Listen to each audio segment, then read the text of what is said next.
Class 11-এর অর্থাৎ একাদশ শ্রেণীর প্রত্যেক ছাত্রছাত্রীকে ওয়েলকাম জানাই আমাদের চ্যানেলে। আজকের এই ভিডিওতে আমরা তোমাদের ফার্স্ট সেমিস্টারের তোমাদের নিউট্রিশন বিষয়ের সাজেশন অর্থাৎ কিছু গুরুত্বপূর্ণ প্রশ্ন এবং তার ব্যাখ্যা ভিত্তিক উত্তর নিয়ে আলোচনা করব। কাজেই যারা ক্লাস 11-এর ফার্স্ট সেমিস্টারের ছাত্রছাত্রী রয়েছে তোমরা সকলেই ভিডিওটি মনোযোগ সহকারে দেখতে থাকো এবং চাইলে অবশ্যই এই প্রশ্নগুলো তোমরা খাতায় লিখে নিতে পারো। তো দেখো, প্রথম প্রশ্ন তোমাদের বলে দিই, এই যে সেটটা রয়েছে এটা কিন্তু হুবহু তোমাদের একই সেট তোমাদের পরীক্ষায় আসবে স্কুলে, ঠিক আছে। 35টা প্রশ্ন থাকবে এবং ঠিক যেমনটা আমি দিয়েছি ঠিক সেই ধরনের প্রশ্ন থাকবে। হতে পারে এখান থেকেও তোমরা কিছু প্রশ্ন কমন পেয়ে যেতে পারো, ঠিক আছে। তবে লাস্ট মিনিট সাজেশন যেটা দেবো তোমরা প্রত্যেকেই সেটা দেখবে। তো আমাদের প্রথম প্রশ্ন দেখো কি আছে, তোমাদের 35 নম্বরের পরীক্ষা, ঠিক আছে। প্রথম প্রশ্ন দেখো কি আছে, যে কোন খাদ্য উপাদানকে প্রোটেক্টিভ প্রিন্সিপাল অফ ফুড বলা হয়। 4টি অপশন আছে, তো সঠিক উত্তর হবে আমাদের অপশন বি, খনিজ লবণ ও ভিটামিনকে প্রোটেক্টিভ প্রিন্সিপাল অফ ফুড বলা হয়। কেন? কারণ এই যে খনিজ লবণ ও ভিটামিনের কাজটা কি, এর 3টে কাজ। একটা হচ্ছে তোমার বডি বিল্ডিং, এনার্জি গিভিং আর প্রোটেক্টিভ, ঠিক আছে। শরীর শারীরিক গঠন করে, এনার্জি গিভিং অর্থাৎ শরীরকে তোমার ক্ষমতা দেয়, হ্যাঁ, এবং প্রোটেক্টিভ রোগ প্রতিরোধ করে, ঠিক আছে। এই সমস্ত কাজে সাহায্য করে, তাই এটাকে আমরা প্রোটেক্টিভ প্রিন্সিপাল অফ ফুড বলে থাকি, ঠিক আছে। ওকে, নেক্সট হচ্ছে আমাদের 2 নম্বর প্রশ্ন, বলেছে সঠিক ক্রমটি নির্বাচন করো, ঠিক আছে। এবার পুষ্টির পর্যায়গুলি ক্রম অনুযায়ী সাজাও। এখানে 4টি দিয়েছে: খাদ্য গ্রহণ, আত্তীকরণ, বহিষ্করণ, পরিপাক। তোমাকে পরপর সাজাতে হবে প্রথম কোনটা হয়, ঠিক আছে। প্রথমে আমাদের খাদ্য গ্রহণ করি, ঠিক আছে। এটা হচ্ছে আমাদের তাহলে 1 নম্বর। প্রথমে কি করি আমরা? খাদ্য গ্রহণ করি, তাই তো।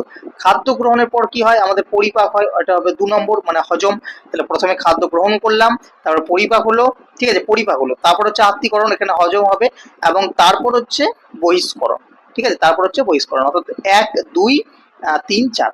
তো এটা আমাদের সঠিক উত্তর হয়েছে অপশন ডি, প্রথমে 1 নম্বরটা, তারপর 4 নম্বর, তারপর 2 নম্বর, তারপর 3 নম্বর, ঠিক আছে। চলো, এবার হচ্ছে 3 নম্বর প্রশ্ন। 3 নম্বর প্রশ্নটা আছে বিবৃতি ব্যাখ্যামূলক প্রশ্ন আছে, ঠিক আছে। বলা হচ্ছে যে ক্যান্ডিকে খাদ্য হিসেবে, এখানে কি বলেছে আগে দেখো, বলেছে যে বিবৃতি ও যুক্তি অনুযায়ী সঠিক বিকল্প নির্বাচন করো। এ আছে আমাদের অ্যাসারশন অর্থাৎ বিবৃতি, আর আর মানে হচ্ছে রিজন অর্থাৎ কারণ। কি দিয়েছে বিবৃতি? যে ক্যান্ডিকে খাদ্য হিসাবে গণ্য করা যাবে না, ঠিক আছে। ব্যাখ্যা দিয়েছে যে ক্যান্ডি দেহের পুষ্টি সাধন, ক্ষয়পূরণ, বৃদ্ধি বা রোগ প্রতিরোধ ক্ষমতা গড়ে তুলতে পারে না, শুধুমাত্র শক্তি প্রদান করে। এবার 4টে অপশন, দুটোই ঠিক নাকি দুটোই ভুল, হ্যাঁ, এগুলোর মধ্যে ব্যাখ্যা করতে হবে। তো এটার সঠিক উত্তর হবে তোমাদের অপশন এ, যে এ এবং আর অর্থাৎ বিবৃতি এবং ব্যাখ্যা দুটোই সঠিক, এবং আর এ এর সঠিক ব্যাখ্যা। অর্থাৎ ক্যান্ডিকে যে কেন খাদ্য হিসেবে গ্রহণ করা যাবে না তার কারণও কিন্তু এটা, কারণ এটা রোগ প্রতিরোধ ক্ষমতা গড়ে তুলতে পারে না, ঠিক আছে। এবার আমরা যাব তোমাদের 4 নম্বর প্রশ্নে। 4 নম্বর প্রশ্ন বলেছে যে খাদ্য গ্রহণ থেকে অপাচ্য খাদ্যের নির্গমন পর্যন্ত যে বিশেষ ক্রিয়াটি দেহে সম্পন্ন হয় তার কয়টি ধাপ আছে? তার আমরা জানি 5টি ধাপ আছে, ঠিক আছে। অপশন বি সঠিক উত্তর হবে, 5টি ধাপ আছে। কি কি ধাপ আছে আমাদেরকে মনে রাখার জন্য আমাদেরকে সহজ ঠিক হচ্ছে ID এ এ ই, ঠিক আছে। 5টা ধাপ। আই মানে হচ্ছে ইনগেশন, ডি মানে হচ্ছে ডাইজেশন, এ মানে হচ্ছে অ্যাবজর্পশন, আর আরেকটা এ মানে হচ্ছে অ্যাসিমিলেশন মানে আত্তীকরণ, আর ই মানে হচ্ছে এগেস্টেশন মানে হচ্ছে তোমার বহিষ্করণ, ঠিক আছে। মোট 5টি ধাপ কিন্তু আমাদের এখানে রয়েছে। চলে যাবো আমরা পরবর্তী প্রশ্নের পরবর্তী পৃষ্ঠায় 5 নম্বর প্রশ্নে আমাদেরকে কি বলা হচ্ছে দেখো, ঠিক আছে। 5 নম্বর প্রশ্নে বলা হচ্ছে যে সুষম খাদ্যে পুষ্টি উপাদানের আনুপাতিক পরিমাণ অনুযায়ী অর্থাৎ ICMR 2011 অনুযায়ী সঠিক বিকল্পটি নির্বাচন করো। সুষম খাদ্যে দেখো কোনটা কত পার্সেন্ট থাকে, সেটা সঠিক কোনটা হবে তোমাকে বলতে হবে। তো এক্ষেত্রে ICMR 2011, এটা মনে রাখতে হবে, ICMR 2011 অনুযায়ী, ঠিক আছে। 2011 অনুসারে সঠিক উত্তর আমাদের যেটা হবে সেটা হচ্ছে তোমার শর্করা সবচেয়ে কিন্তু বেশি থাকে, প্রোটিন সবচেয়ে কম থাকে, মাঝে ফ্যাট থাকে। মানে এখানে তোমাকে দেখতে হবে যে সঠিক কোনটা। তোমাদের এখানে সবচেয়ে বেশি যেহেতু শর্করা থাকে অর্থাৎ 50 থেকে 60% তোমাদের শর্করা থাকবে, আর প্রোটিনটা মিডিয়াম থাকবে। আচ্ছা, তো এক্ষেত্রে আমার সঠিক উত্তর হবে অপশন বি, ঠিক আছে। সুষম খাদ্যের সঠিক উত্তর হবে অপশন বি, কারণ এখানে দেখো শর্করা 50 থেকে 60% আছে, প্রোটিন আছে 10 থেকে 15%, আর ফ্যাট আছে 20 থেকে 30%। তো এটা হবে সঠিক উত্তর, ঠিক আছে। তো শুধু এটাই মনে রাখবে যে সুষম খাদ্যে শর্করা বেশি থাকে, প্রোটিন সবচেয়ে কম থাকে আর ফ্যাট মাঝারি স্থানে। এবার তুমি তিনটে যখন চারটে অপশনকে সঠিকভাবে পড়বে তখন তুমি অটোমেটিক বুঝতে পেরে যাবে। শুধু মনে রাখো শর্করা সব থেকে বেশি থাকে, ঠিক আছে, প্রোটিন সবচেয়ে কম থাকে আর ফ্যাট হচ্ছে শর্করার প্রোটিনের মাঝামাঝি স্থানে থাকে, ঠিক আছে। এবারে দেখো মাঝে থাকে ফ্যাট। আচ্ছা এবার হচ্ছে আমাদের 6 নম্বর প্রশ্ন। 6 নম্বর প্রশ্ন কি বলছে? বলছে জন্মের সময় সাধারণ ভারতীয় শিশুর স্বাভাবিক ওজন কত হওয়া উচিত? খুব ইম্পর্টেন্ট প্রশ্ন। জন্মের সময় আমাদের কত ওজন হওয়া উচিত? মিনিমাম তো 2.5 কেজি হওয়া উচিত। অপশন এ হবে সঠিক উত্তর, 2.5 কেজি, 2 থেকে 2.5 কেজি হয়, ঠিক আছে, 2.5 কেজি আমরা এটা উত্তর করব। 7 নম্বর প্রশ্ন বলেছে বাক্যগুলির টি মানে ট্রু আর এফ মানে হচ্ছে ফলস, মিথ্যা অনুযায়ী সঠিক উত্তর নির্বাচন করো। এই ধরনের প্রশ্ন কিন্তু ছাত্রছাত্রীরা ফেসে যায়। কি আছে দেখো, 1 নম্বর আছে ক্যালিপার দ্বারা কোনো ব্যক্তির ওজন পরিমাপ করা হয়, ঠিক আছে। তারপর হচ্ছে 2 নম্বর, একটি 6 মাসে শিশুর পুষ্টির মান নির্ণয়ের উপযুক্ত পদ্ধতি শিশুটির বৃদ্ধির পর্যবেক্ষণ, ঠিক আছে। 3 নম্বর হচ্ছে স্টেডিওমিটার দ্বারা উচ্চতা পরিমাপ করা হয়। আর নিচেতে আছে আমার 4 নম্বর পরবর্তী পৃষ্ঠাতে, যে বিএমআই 18.5 এর নিচে হলে স্বাভাবিক পুষ্টি নির্দেশ করে। এবারে চারটির মধ্যে কোনটা ঠিক কোনটা ভুল সেটা আগে তোমাকে নির্বাচন করতে হবে। নির্বাচন করার পর, ঠিক আছে, নির্বাচন করার পর তোমাকে সঠিক উত্তরটা বেছে নিতে হবে। তো এই ধরনের প্রশ্নগুলো তুমি কিভাবে করবে দেখো। প্রথম হচ্ছে 1 নম্বরে বলেছে ক্যালিপার দ্বারা কোনো ব্যক্তির ওজন পরিমাপ করা হয়, এটা ফলস, ঠিক আছে, এটা সত্য না। ও ক্যালিপার দ্বারা ওজন পরিমাপ করা হয় না। 2 নম্বরটা বলেছে একটা 6 মাসের শিশুর পুষ্টির মান নির্ণয়ের উপযুক্ত পদ্ধতি শিশুটির বৃদ্ধির পর্যবেক্ষণ, অর্থাৎ বৃদ্ধি চিত্র দ্বারা নির্ণয় করা হয়, এটা সত্য, এটাকে আমরা লিখবো টি। তারপর 3 নম্বর আছে যে স্টেডিওমিটার, ঠিক আছে, স্টেডিওমিটার হচ্ছে দ্বারা উচ্চতা পরিমাপ করা হয়, এটা হচ্ছে ঠিক, ঠিক আছে। তো ফলস ট্রু ট্রু এটা আমাদের কোন অপশনে আছে একটু দেখে নিই। এটা দেখো আমাদের আর এটা হচ্ছে তোমার বিএমআই 18.5 এর নিচে হলে স্বাভাবিক পুষ্টির মান নির্দেশ করে, এটাও কিন্তু আমাদের ফলস। তাহলে ফলস ট্রু ট্রু ফলস কোথায় রয়েছে দেখো, অপশন ডি তে রয়েছে ফলস ট্রু ট্রু ফলস, তাহলে এটা আমাদের সঠিক উত্তর হয়ে যাবে, ঠিক আছে। চলে যাবো পরবর্তী 8 নম্বর প্রশ্ন। বলা হচ্ছে প্রতিটি বিকল্পে বিশেষভাবে কয়েকটি লোককে দলবদ্ধ করা যায়, কোন বিকল্পটি ভুল? দেখো চারটে অপশন আছে, তো ভুল বিকল্প কোনটা সেটা তোমাকে এক্ষেত্রে বেছে নিতে হবে, ঠিক আছে। তো এক্ষেত্রে তোমার অপশন ডিটা হবে সঠিক উত্তর। সবকটি বিকল্পই সঠিক, কোনোটি ভুল নেই। স্কারভি, রাতকানা, প্লেগ্রা, পি, বেরিবেরি চিলোসিস, রক্তাল্পতা, গলগন্ড সবকটাই কিন্তু বিকল্প সঠিক, এক্ষেত্রে কোনো ভুল নেই, ঠিক আছে। আচ্ছা এরপর হচ্ছে 9 নম্বর প্রশ্ন দেখো ABCDE পদ্ধতি, এটা কিন্তু খুব ইম্পর্টেন্ট একটা প্রশ্ন। এই পদ্ধতির প্রত্যেকটা ফুল ফর্ম কিন্তু জেনে রাখবে, এ মানে কি, বি মানে কি, ঠিক আছে। তো বলেছে এখানে এফ কথাটির পূর্ণ রূপ কি, ঠিক আছে। তো এখানে এফ কথাটির পূর্ণ রূপ হচ্ছে অপশন এ ফাংশনাল অ্যাসেসমেন্ট, ঠিক আছে, অপশন এ হবে সঠিক উত্তর ফাংশনাল অ্যাসেসমেন্ট। 10 নম্বর প্রশ্ন বলেছে মেগাজুল ও কিলো ক্যালোরির মধ্যে কি সম্পর্ক, মেগাজুল ও কিলো ক্যালোরির মধ্যে কি সম্পর্ক? তো এটা সঠিক উত্তর হবে অপশন বি। কি হবে, 1 মেগাজুল সমান 240 কিলো ক্যালোরি, ঠিক আছে, এটা পয়েন্ট হয়ে গেছে, এটা 240 কিলো ক্যালোরি হবে। আচ্ছা এরপর হচ্ছে তোমাদের 11 নম্বর প্রশ্ন। বলা হচ্ছে একটি অ্যালডোজ শর্করার উদাহরণ দাও, চারটি অপশন। সঠিক উত্তর হবে তোমাদের একটা অ্যালডোজ শর্করা বলেছে, তাই তো, একটা অ্যালডোজ শর্করা হচ্ছে তোমাদের গ্যালাক্টোজ, ঠিক আছে। তো গ্যালাক্টোজ হচ্ছে অপশন বি তে আছে, তো একটা অ্যালডোজ শর্করা হচ্ছে গ্যালাক্টোজ। 12 নম্বর প্রশ্ন বলছে নিম্নের কোনটি অবিজারণ ধর্মী শর্করা, ঠিক আছে। অবিজারণ ধর্মী শর্করা হচ্ছে অপশন সি সুক্রোজ, ঠিক আছে। আর গ্লুকোজ, ফ্রুক্টোজ, গ্যালাক্টোজ এগুলো কিন্তু তোমার বিজারণ ধর্মী। 13 নম্বর প্রশ্ন বলছে কোন বিকল্পটিতে সঠিক আদ্র বিশ্লেষণ দেখানো হয়েছে, ঠিক আছে। তো উত্তরটা হবে তোমাদের অপশন এ সুক্রোজ মানে কি গ্লুকোজ প্লাস গ্লুকোজ, ঠিক আছে, দোনো গ্লুকোজ মিলে একটা সুক্রোজ, তাহলে অপশন এটা তোমাদের এখানে সঠিক উত্তর হয়ে যাবে। তারপরে 14 নম্বর একক শর্করার সাধারণ সংকেত কি, ঠিক আছে, একক শর্করা দ্বি শর্করা দুটোই কিন্তু মনে রাখবে। সঠিক উত্তর হবে option C CnH2O whole N, ঠিক আছে, এটা হচ্ছে তোমাদের সঠিক উত্তর অপশন সি, এটা হচ্ছে সাধারণ একটা একক শর্করার একটা সাধারণ সংকেত। এবার আমরা যাব তোমাদের পরবর্তী প্রশ্ন, যেটা হচ্ছে তোমাদের 15 নম্বর প্রশ্ন। তো এখানে বলেছে 15 নম্বর প্রশ্নে বলা হচ্ছে যে কোন তন্তুটি জলে অদ্রবণীয়? চারটে অপশন পেকটিন, সেলুলোজ, গাম, মিউসিলেজ। তো জলে অদ্রবণীয় হচ্ছে অপশন সি সেলুলোজ, ঠিক আছে, সেলুলোজ কিন্তু জলে দ্রবীভূত হয় না। গেল 15 নম্বর। তারপর পরবর্তী পেজ, সেখানে হচ্ছে আমাদের 16 নম্বর প্রশ্ন। কি বলা হচ্ছে যে বহু শর্করা, এখানে প্রশ্নটা একটু হেজি এসছে, আমি বলছি তোমরা ভালো করে শোনো তাহলেই বুঝতে পারবে, ঠিক আছে।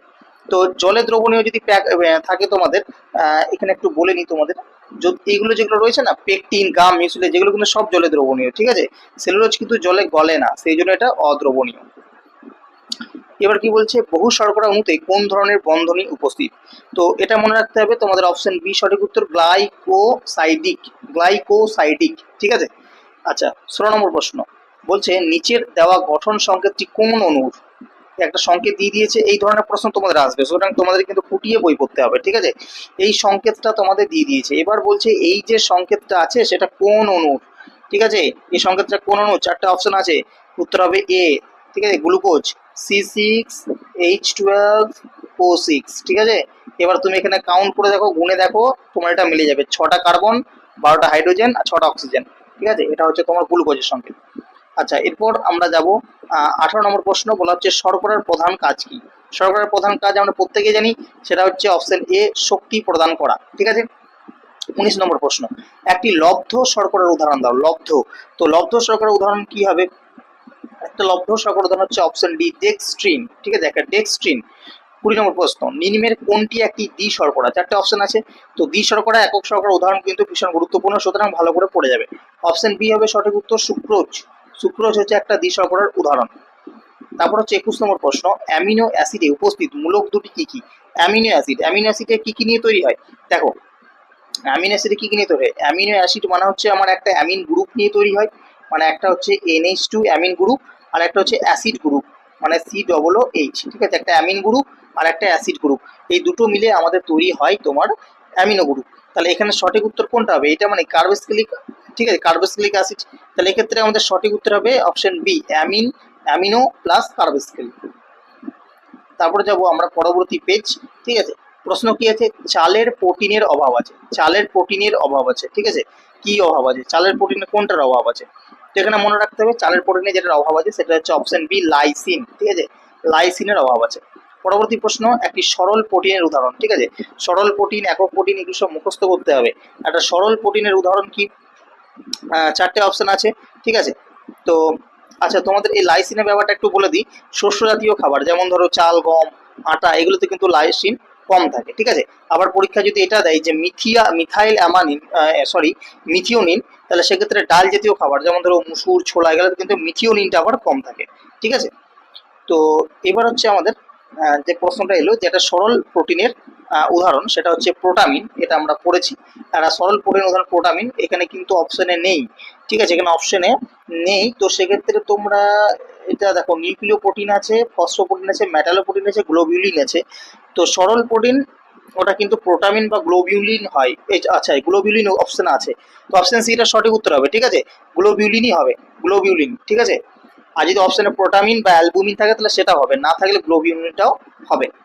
আচ্ছা, পরবর্তী প্রশ্ন হচ্ছে প্রোটিন অণুতে নাইট্রোজেনের পরিমাণ। প্রোটিন অণুতে নাইট্রোজেন কত থাকে? প্রোটিন অণুতে নাইট্রোজেনের পরিমাণ 16% থাকে। অপশন ডি তার সঠিক উত্তর হবে। ঠিক আছে, আচ্ছা, মনে রাখবে এটা কিন্তু। এবার হচ্ছে একটা অত্যাবশ্যকীয় অ্যামিনো অ্যাসিড, চারটে অপশন, একটা খুব প্রয়োজনীয় অ্যামিনো অ্যাসিড সেটা হচ্ছে ট্রিপ্টোফ্যান। এটা অপশন এ তে রয়েছে। ঠিক আছে, ট্রিপ্টোফ্যান একটা অত্যাবশ্যকীয় অ্যামিনো অ্যাসিড। কেন? কারণ দেহে যে 20টা অ্যামিনো অ্যাসিডের মধ্যে 8টা দেহ তৈরি করতে পারে না। ঠিক আছে, 12টা পারে কিন্তু 8টা পারে না। আমাদের শরীরে যে 20টা অ্যামিনো অ্যাসিড আছে তার মধ্যে 8টা পারে, 8টা পারে না, 20টা পারে, তাদেরকে অত্যাবশ্যকীয় বলে। তার মধ্যে ট্রিপ্টোফ্যান হচ্ছে একটা। আর অ্যালানিন, গ্লাইসিন এগুলো নিজেই কিন্তু দেহ বানাতে পারে, তাই অনাবশ্যক। ঠিক আছে, মনে রাখবে এগুলো। আচ্ছা, পরবর্তী প্রশ্ন, উদ্ভিজ্জ প্রাণীজ প্রোটিনের মধ্যে কোন পার্থক্যটি সঠিক নয়? দেখো, দুটো পার্থক্য দিয়েছে, এবার বলছে কোন পার্থক্যটি সঠিক নয়। ঠিক আছে, দেখো, প্রোটিনের গুণগত মান বেশি, প্রোটিনের গুণগত মান কম, এটা একেবারে ভুল। প্রোটিনের পরিমাণ বেশি, প্রোটিনের পরিমাণ কম, এটাও একেবারে ভুল। ঠিক আছে, অর্থাৎ তোমার দুটোই ভুল। তাহলে কোন অপশনে রয়েছে? এটা হচ্ছে অপশন সি তে। দেখো, 1 এবং 2 দুটো পার্থক্যই আমাদের কিন্তু এক্ষেত্রে ভুল। আচ্ছা, পরবর্তী আমরা যাব পরবর্তী প্রশ্ন, এর নম্বরটাও বোঝা যাচ্ছে না। ঠিক আছে, যাই হোক, 27 নম্বর মনে হচ্ছে। তো বলা হচ্ছে যে নিম্নের সূত্রটি প্রোটিনের গুণগত মান নির্ধারণের কোন পদ্ধতি? এখানে সূত্রটা দিয়ে দিয়েছে। ঠিক আছে, বলেছে যে প্রোটিনের গুণগত মান নির্ণয়ের পদ্ধতি সমান ওজন কতটা বাড়ছে বাই কতটা প্রোটিন খাওয়া হলো, এটা আমাদের সূত্র। এটা মানে হচ্ছে গৃহীত প্রোটিনের থেকে কতটা ওজন বাড়লো, তুমি যে প্রোটিনটা গ্রহণ করলে তোমার শরীরে খেলে, সেটা থেকে তোমার ওজন কতটা বাড়লো তার নির্ণয়ের পদ্ধতির সূত্র হচ্ছে এটা। কিন্তু এটা কোন সূত্র? ঠিক আছে, এটা কোন সূত্র? এটা হচ্ছে PER, অপশন এ, PER। ঠিক আছে, চলে যাবো পরবর্তী প্রশ্ন। বলেছে ক্ষয় স্তম্ভ মিলিয়ে সঠিক বিকল্পটি বেছে নাও। আমরা আগে মিলিয়ে নেব, তারপর অপশনে যাব। ঠিক আছে, আগে মিলিয়ে নিই। প্রথম দেখা হচ্ছে সরল প্রোটিন। তো সরল প্রোটিন কোনটা? সরল প্রোটিন হচ্ছে আমার প্রোটিওস, এটা হচ্ছে সরল প্রোটিন। 2 নম্বর হচ্ছে লব্ধ প্রোটিন। লব্ধ প্রোটিন কোনটা? লব্ধ প্রোটিন হচ্ছে আমাদের গ্লিয়াডিন, ঠিক আছে, লব্ধ প্রোটিন হচ্ছে গ্লিয়াডিন। তারপরে হচ্ছে সংযুক্ত প্রোটিন। সংযুক্ত প্রোটিন কোনটা? ক্রোমোপ্রোটিন, ঠিক আছে, সংযুক্ত প্রোটিন হচ্ছে ক্রোমোপ্রোটিন। 4 নম্বর হচ্ছে আমার সম্পূর্ণ প্রোটিন। সম্পূর্ণ প্রোটিন কোনটা? সম্পূর্ণ প্রোটিন ডিমে থাকে, ঠিক আছে। তাহলে আমরা দেখলাম যে একের সাথে সি, একের সাথে সি, আমি বলে দিচ্ছি, দাঁড়া অপশনে যাই এবার। তো আমরা যেটা দেখলাম সেটা 2 এর সাথে বি, 3 এর সাথে এ, 4 এর সাথে ডি, অর্থাৎ অপশন সিটা আমাদের এখানে সঠিক। এখানে অপশন সিটা হচ্ছে না, না, একের সাথে সি কোথায় আছে? একের সাথে তো সি নেই, 1 মিনিট দাঁড়াও। আচ্ছা, এখানে অপশনটাই ভুল আছে, ঠিক আছে, এটা অপশন ভুল আছে, অপশন এখানে ঠিক নেই। যেটা আমি তোমাদের বলে দিলাম ম্যাচিং করে সেটাই হচ্ছে সঠিক উত্তর, ঠিক আছে, অপশন ভুল আছে। তো পরীক্ষা যদি এরকম থাকে তোমরা অবশ্যই অ্যাটেম্প করে আসবে, তাতে তোমাদেরকে সম্পূর্ণ নম্বর দিয়ে দেওয়া হবে। আচ্ছা, এরপর হচ্ছে তোমাদের পরবর্তী প্রশ্ন যে মানব দেহে ড্যাশ নামক অ্যামিনো অ্যাসিড থেকে নিয়াসিন বা নায়াসিন উৎপন্ন হয়। তো সঠিক উত্তর হবে অপশন এখানে কোন ড্যাশ নামক অ্যামিনো অ্যাসিড থেকে আছে। তো এখানে হবে তোমার সঠিক উত্তর ট্রিপ্টোফ্যান। ট্রিপ্টোফ্যান থেকে অ্যামিনো অ্যাসিড উৎপন্ন হয়। কত উৎপন্ন হয় স্যার? না, 60 মিলিগ্রাম, মনে রাখবে 60 মিলিগ্রাম ট্রিপ্টোফ্যান থেকে তোমার 1 মিলিগ্রাম নায়াসিন উৎপন্ন হয়, ঠিক আছে। 60 মিলিগ্রাম থেকে এক, তুমি 60 মিলিগ্রাম যদি ট্রিপ্টোফ্যান নাও বা পাও, সেখান থেকে তুমি 1 মিলিগ্রাম অ্যামিনো অ্যাসিড, নায়াসিন উৎপন্ন করে দেয়, ঠিক আছে। আচ্ছা, এরপর যাব আমরা পরবর্তী প্রশ্ন। সেখানে হচ্ছে এখানে উত্তরটা হবে, এই মনে রাখবে ট্রিপ্টোফ্যান কোথায় পাওয়া যায়, এটা একটু মনে রেখো, সেটা হচ্ছে ভুট্টাতে, ঠিক আছে, ভুট্টাতে ট্রিপ্টোফ্যান বেশি পাওয়া যায়। যারা ভুট্টা খায় তাদের প্লেগরা রোগ হয়, কারণ প্লেগরাতে যারা ট্রিপ্টোফ্যানটা থাকে তোমার ভুট্টা বেশি খায়, তাই যারা ভুট্টা বেশি খায় তাদের প্লেগরা রোগ হয়, ঠিক আছে। সরি, এটা বেশি থাকে বললাম, এটা কম থাকে, ঠিক আছে। ট্রিপ্টোফ্যানটা হচ্ছে তোমার ভুট্টাতে সব থেকে কম থাকে, ওই জন্য যারা এটা খায় এদের প্লেগরা রোগ হয়, ঠিক আছে। আচ্ছা, 30 নম্বর প্রশ্ন, কোনটি ভুট্টার লিমিটিং অ্যামিনো অ্যাসিড? কোনটি ভুট্টার লিমিটিং অ্যামিনো অ্যাসিড? তো সঠিক উত্তর হবে অপশন এ, লাইসিন। লিমিটিং মানে কি, কেন এই কথাটা বলছে যে লিমিটিং অ্যামিনো অ্যাসিড? লিমিটিং মানে কি, মানে হচ্ছে যার অভাবে প্রোটিনের কাজটা আটকে যায়, মানে এ না থাকলে প্রোটিন কোনো কাজই করতে পারবে না, ঠিক আছে। তো সেক্ষেত্রে আমাদের লাইসিন উত্তর হবে, কারণ এটা না থাকলে কোনো কাজই হবে না, ঠিক আছে। এবার হচ্ছে পরবর্তী প্রশ্ন, সেটা হচ্ছে 31 নম্বর প্রশ্ন, এইচডিএল এর পুরো কথাটি কি? দেখো এখানে আমরা দুটো পড়বো, একটা হচ্ছে এইচডিএল আর একটা হচ্ছে এলডিএল, ঠিক আছে। তো এইচডিএল এর পুরো কথাটি কি? এইচডিএল এর পুরো কথাটা হচ্ছে হাই ডেন্সিটি লাইপোপ্রোটিন, ঠিক আছে, অপশন তোমার হচ্ছে সিতে আছে, হাই ডাইস। এলডিএল এর পুরো নাম কি? এলডিএল এর পুরো নাম হচ্ছে লো ডেন্সিটি লাইপোপ্রোটিন, ঠিক আছে, লো ডেন্সিটি লাইপোপ্রোটিন। এই এইচডিএলটা হচ্ছে ভালো ভালো কোলেস্ট্রল, আর এইটা হচ্ছে খারাপ কোলেস্ট্রল, ঠিক আছে, এটা মনে রাখবে। 32 নম্বর প্রশ্ন, বলা হচ্ছে লিনোলেইক অ্যাসিডের সর্বোৎকৃষ্ট উৎস কি? তো উত্তরটা হবে অপশন এ, সূর্যমুখী তেল। লিনোলেইক অ্যাসিড একটা এমন ফ্যাটি অ্যাসিড যেটা দেহ বানাতে পারে না। সব থেকে বেশি কিসে থাকে? সব থেকে বেশি মনে রাখবে কিসে থাকে এই অ্যাসিডটা, সেটা হচ্ছে কুসুম ফুলের তেলে, ঠিক আছে, কুসুম ফুল, কুসুম ফুলের কয়শো দশায়শো ম, ঠিক আছে, কুসুম ফুলের তেলে সব থেকে বেশি থাকে। তারপরে থাকে সূর্যমুখী তেল, সয়াবিন তেল, সরিষার তেল, এই সব কিছুতে থাকে। যেহেতু এখানে আমরা কুসুম ফুল অপশনে নেই ফার্স্টে, ওই জন্য আমরা সেকেন্ডে আমরা যেটা সব থেকে বেশি থাকে সেটা হচ্ছে সূর্যমুখী তেল, ঠিক আছে। তো এখানে কিন্তু এটা ভেবো না যে সরষে তেলে থাকে না, সয়াবিন তেলে থাকে না, সরষে তেলেও থাকে, সয়াবিন তেলেও থাকে, কিন্তু সব থেকে বেশি কিসে থাকে? সব থেকে বেশি থাকে আমার কুসুম তেলে, কিন্তু কুসুম ফুলের তেলে, কিন্তু যেহেতু অপশনে কুসুম ফুল নেই, তাই সেকেন্ড পজিশন হচ্ছে আমার সূর্যমুখী তেল, তাই সূর্যমুখী তেলটা এক্ষেত্রে সঠিক উত্তর হবে। পরবর্তী প্রশ্ন, অসম্পৃক্ত অসম্পৃক্ত ফ্যাটি অ্যাসিডকে ভাগ করা যায় কত এবং কি কি, মানে কটা ভাগে ভাগ করা যায় এবং কি কি ভাগে, সেগুলো বলতে হবে। তো দেখো এক্ষেত্রে মনে রাখবে দুটি ভাগে ভাগ করা যায়, ঠিক আছে, দুটি ভাগে ভাগ করা যায়, একটা হচ্ছে পুফা, একটা হচ্ছে মুফা, পিইউএফএ, এমইউএফএ।